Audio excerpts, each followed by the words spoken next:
Hi, I'm Alicia Toot from Music Blog Yeah, and I'm standing here with Frank Turner before a show in Toronto at Lee's Palace. How are you doing? I have a terrible hangover today. We played Toronto Urban Roots Festival yesterday, and it was great. And afterwards, me and Dal from Larry and His Flask kind of just got into a random car that was driving past and went to a house party till like 5 in the morning. And interestingly, he's just arrived and he's not dead because I lost him at the end of the night. I don't know where he went, so I was briefly concerned for his well-being, but he's alright. But so a little bit rough around the edges, but we'll be alright. And aside from that moment last night, how's the tour been going so far? It's been good. I mean, it's, you know, summer festival season's always slightly kind of like disjointed, do you know what I mean? It's like sort of 2 days in this country, 2 days in that country, and flying in and out and all the rest of it, which is fine, but it's like, I prefer being on a tour where you get into a rhythm, do you know what I mean? And you're on a bus and all the rest of it. But it's been great. I mean, it's nice to be in Canada. Awesome. We're glad to have you here. Okay, excellent. And do you have any particular favorite tracks to play on this tour so far? Yeah, well, the thing that's nice now is the new record's been out for a couple of months now, and I'm always sort of like, you know, I love it when at a show when you bring the whole audience together, and generally speaking that means the songs that people know. Do you know what I mean? And like immediately before or after an album release, I'm always cautious to play too much new stuff because people kind of go, you know, and it's sort of it's slightly awkward, and yeah, so it's kind of nice now because people are really starting to kind of get into the new stuff, you know, and sort of sing along with stuff and all that, and it's just kind of a cool thing. Awesome.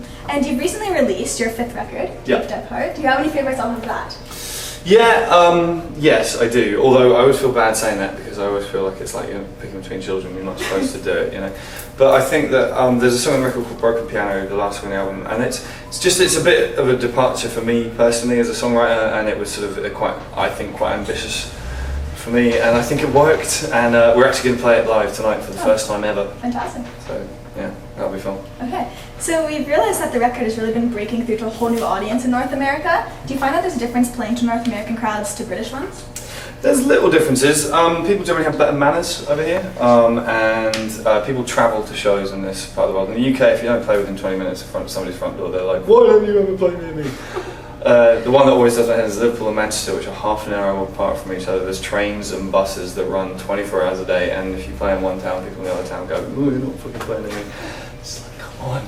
But I mean, beyond that, I don't know, sort of Western audiences are kind of a piece, really, I think. I mean, we've toured in China and Israel and places like that, and that's where things get a little bit more kind of like out there.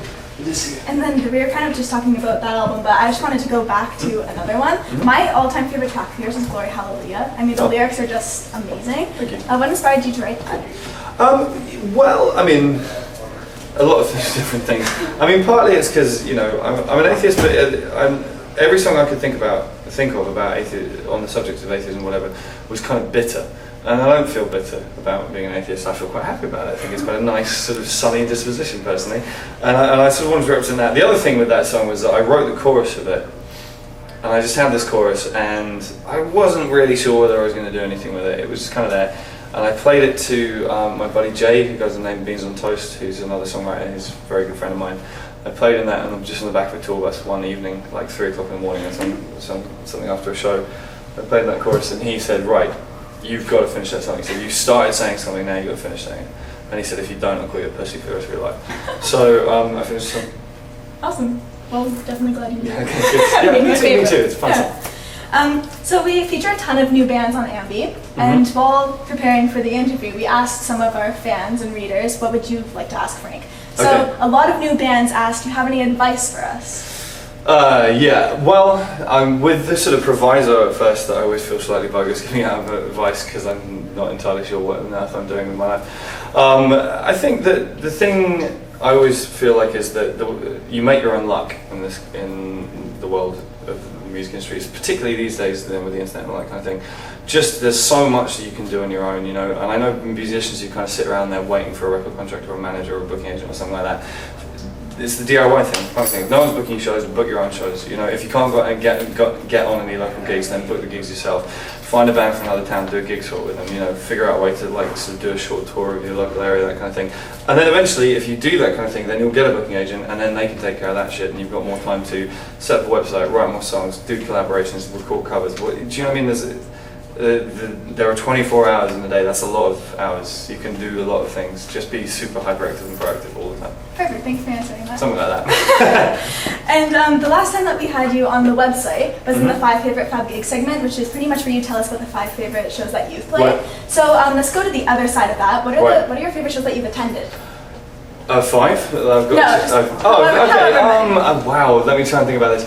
Off the top of my head, Godspeed You Black Emperor at the Hackney Ocean in about 2002 was one of the most mind-meltingly incredible experiences of my life. Melt Banana at the Highway Garage around the same time was also, I remember walking out of that gig and resolving to not bother playing music anymore because it was just too good. Springsteen at Hyde Park was pretty amazing. To be honest, watching Larry and His Flask every day is a joy because we've toured with them twice now, and I genuinely think they're one of the best bands in the world. And they're so good live, and their songs are so great, and yeah, I love them. Great. And they were talking about other artists that you enjoy. So which bands or artists have you been listening to lately? Lately, I have been listening to, this new record by a guy called Jason Isbell, who used to be in a band called Drive By Truckers. He's just done a solo record that is like shudderingly brilliant. So I'm a big fan of that. Oh, come on, what have I bought a whole ton of new music recently, now I can't think of it. Oh yeah, I've got a new Larry and His Flask record, which is great, but we've talked about them enough for one day. God damn it. Yeah, let's go with those two. There you go. I mean, my mind's kind of gone blank, but... Great, we'll check them out. Alright, so our very last question, what is something about Frank Turner that nobody knows yet? And am I going to share it now? Let me think about that. That's an interesting question. When I was a kid, at the secondary school that I went to, there was I was digging around in the music block one day and I found a harp. It's battered up, but like full-size fucking harp. And I ended up getting grade 2 harp, which is not very good, grade 2, but it's something. And I used to play the harp. I mean, we're talking about I'm like kind of like 9 years old here. And then the thing was, I then moved schools and I couldn't, for the life of me, they cost like 30 grand or something ridiculous like that. So couldn't get a harp. So that was the end of my harp playing career. Thanks for sharing that with There you us. go. Alright, well I do believe that last question wraps up our interview. Once again, I am Alicia Tu from Music Blog. Yeah, this is our name with Frank Turner. Thank you so much for speaking to us. Thank you. Thank you.